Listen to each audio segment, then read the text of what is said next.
Okay, so we've got to discuss the weird state of Marvel Spider-Man 2 on PC. It is out now. There was some confusion as to whether it would appear when it started to disappear from storefronts. And when there were pre-order bonuses for a game you couldn't pre-order. Lots of weird stuff happening there. Although it is, kind of amusing that you guys actually saw it at CES running on a Lenovo machine. Which you just completely forgot about. We did forget actually had about video that. footage of it. Here's the thing, right? There's been a lot of discourse online about how the port isn't in a particularly good state. We've not played it to any appreciable degree. I just booted it up this morning on a PC with a 9800X 3D and an RTX 5080. And we got some footage here of how it plays out. And this is running at basically everything maxed, as you would hope for from a 5080. And it is using the DLSS 4 transformer model in performance mode. And I'm not particularly impressed with what I've seen so far. Now, obviously, this is very, very early preliminary testing. On a piece of hardware where other people are basically saying maybe there are driver issues with it. So there's a lot of unknowns here. But Alex, I've shared some stuff with you. There's some weird stuff happening in this port, right? It doesn't feel particularly great based on this preliminary testing. Yeah. I was looking at the footage you sent and the screens, and I think just looking at the immediate visual. So I looked also at other user reports and compared it with what I could see visually in front of me. And a lot of people are also complaining about the fact that if you just look at the game, it looks like it's rendering incorrectly about some aspect about it. And it may be related to ray reconstruction. It may be related to how ray tracing fits into that. But when you play the game maxed out with like ray reconstruction enabled, you can already see like people's hair is flickering. A lot of shadows, just normal shadows, have tons of noise in them. There appears to be like noise also in the background of a lot of these images that you sent me here, like in the depth of field of what possibly could be ray traced ambient occlusion working. And it just didn't look very, like usually when you play a game the first time maxed out, that's the best way to play it immediately. And you don't expect immediate visual compromises that you should then have to go into your settings to turn things down that make the game look better, right? That's usually not what we would want from a game that's coming out. So that doesn't look good. It basically looks visually not correct on the highest settings for some reason. And then you showed me also the performance of just kind of moving around the game world. And I was pretty concerned about the frame times. And what was that like for you playing, though? It just didn't feel right, to be honest. That's my sort of general take on it. It just felt a bit weird. And yeah, basically, the way our new tools work is that we don't have an overlay active when we're actually capturing data. That's the way an NVIDIA FrameView works. The benefit being that when you do actually put the capture into our tools, you actually get a wealth of data like PC latency, for example, which is a focus that we're going to be applying a lot more stringently going forward as we kind of move into the frame generation era. But yes, the traversal issue, I mean, I don't quite understand how a game running in the 60s, in terms of frame rate, up into the 80s, can have these jagged frame times, because it suggests a CPU bottleneck, which a 9800X 3D shouldn't be having.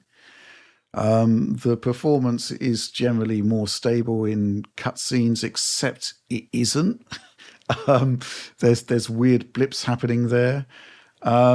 It just doesn't feel right. A couple of lurching stutters there, which I wouldn't expect from a card with from a PC with 32 gigs of memory and 16 gigs of VRAM.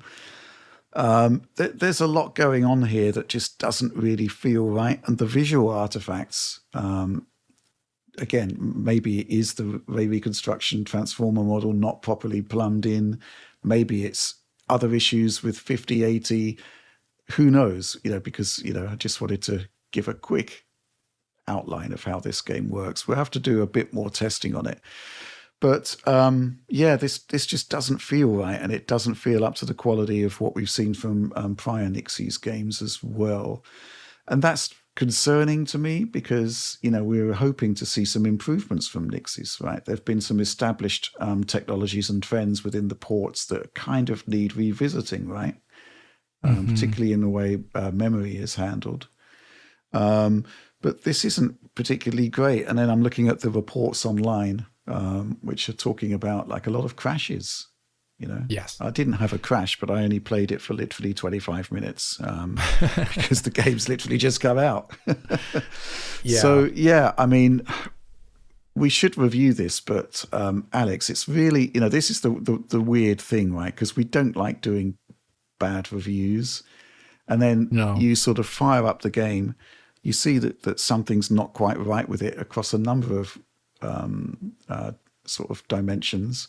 And it just hits your enthusiasm to do the project quite substantially, doesn't it? Yeah, it really does, because I want to always report. I really wish every single time I made a video, it was only me glowing and saying like how great this is, because that makes me feel good. And I love it when everyone is celebrating a new PC experience that comes out. And as soon as I notice bigger like issues just in the first 5 minutes of playing a game, that's when I realize I have to focus a lot of the video on that so that I make sure it changes.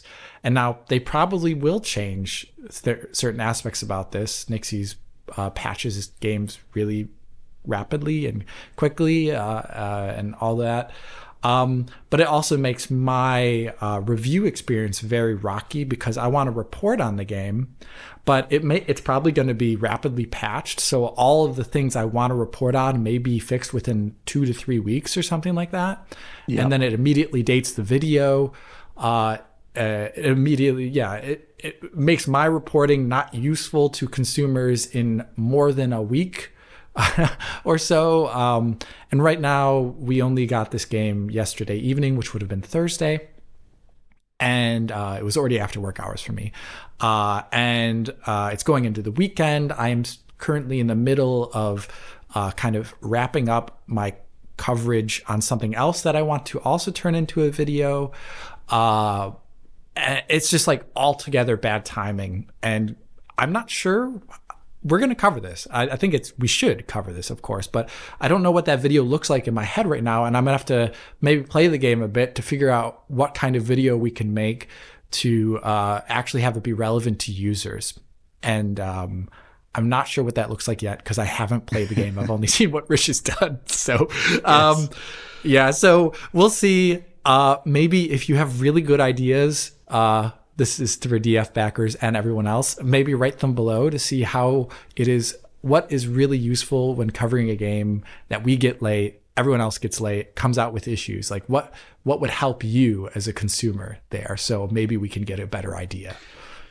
Yeah. I have been thinking about this, and I think I might have raised this in the past, but I think that there might be some merit in having like 5 rigs of various specifications, 5 settings which we think are appropriate for that rig, which is really difficult to actually set up right from the off. Maybe we should base them on the recommended settings from the developer. And then reasonable. Basically you could play the first 45 minutes of the game on each of those 5 configurations. You would have half a day of testing, which would highlight immediate issues with the game, and I think Spider-Man 2 has got those issues. And then you would see how those issues play out across those 5 different rigs. And then you have like an afternoon of further testing and analysis, and then an edit in the morning, and you'd hope to get the content out maybe the next day after that. So it's basically what you might call a quick look, which probably wouldn't be invalidated immediately by patches. But at the same time, when a game like this comes along and you think there are issues with it, you just have to ask questions again about why it came out with these issues in the first place. If a game has immediately obvious issues within the first half hour of play, there are serious questions that need answering. And that's sort of, it's ultimately self-defeating for both the developer, but especially the publisher who's probably made the decision to release it in whatever state it's in, possibly against the wishes of the developer who needs more time. Tricky point. I'm curious what you think about all of this, Oliver. I don't think it's too great here. It's a really weird situation where like everything was just up in the air until the last moment, and it certainly does indicate to me that probably this was not 100% ready, and the fact that they weren't promoting it, and the fact that the specs came out, and all that stuff. I did see some interesting shots online. I wonder what their fallback is when they're not using RT reflections. It almost doesn't look like the same cube map solution they had before. It does not look like that to me. It does not look nearly as precise. Well, this is an interesting point. Yeah, I mean, we've got games now like Indiana Jones and Doom: The Dark Ages that are actually launching requiring a hardware-accelerated ray tracing card. And in the case of Marvel's Spider-Man 2, the base specification for the game uses ray-traced reflections. And obviously they've added a whole bunch of extra ray tracing features that you could experiment with on PS5 Pro. So it's nice, I think, that there is a fallback. The question is how effective it is, because there wouldn't have been so much effort put into it by Insomniac, because their core user base would never see them. Mm-hmm. Yeah. And it's interesting too, because like the base game obviously still uses cube maps in certain areas. I remember when John loaded up the game initially. I think it was pre-launch, and there were, or was it at launch? And they fixed it, where there was areas where you can still see cube maps really easily in areas where we would have expected ray trace reflection. So the game is using it, and it's probably using it for like higher roughness surfaces. Sorry, I always say that wrong. And the thing is, though, higher roughness surfaces don't need to be have such good cube maps in general, because you just see like a hint of color on them, right?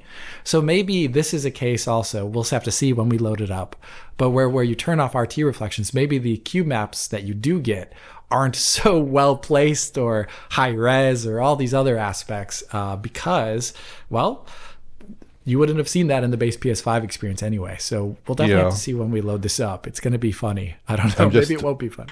Yeah. I'm looking at it now during this web zone on my Steam Deck here, and I can tell you that the reflection, like there's definitely a little bit of reflective detail, but it's not nearly as good as I think what you would have seen in the first Spider-Man on, say, a base PS4 or on a PS5 in its non-ray tracing modes.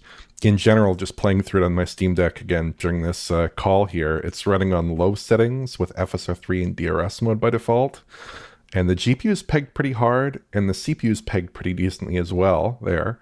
But still, the settings aren't great. There's no SSR at all on the water or any other surface, it doesn't look like. So that doesn't look great. There's lots of pop-in. The image quality is not great.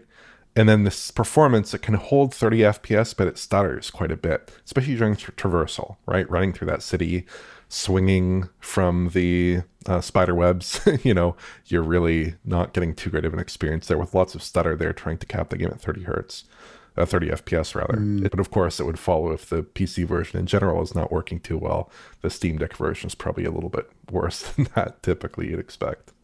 I love that. Live DF reviews. This is amazing. I mean, on the one hand, obviously I can look at my timeline here, and I've played this game for literally 25 minutes, 18 seconds and 45 frames. So it's in no way a definitive verdict, but there's enough here in terms of what I have seen just on this one configuration, and with what I'm seeing on social media in terms of reactions and bugs and crashes, etc., to say that if you are considering buying it, maybe it should hold fire until there have been some patches, which who knows how long that's going to take.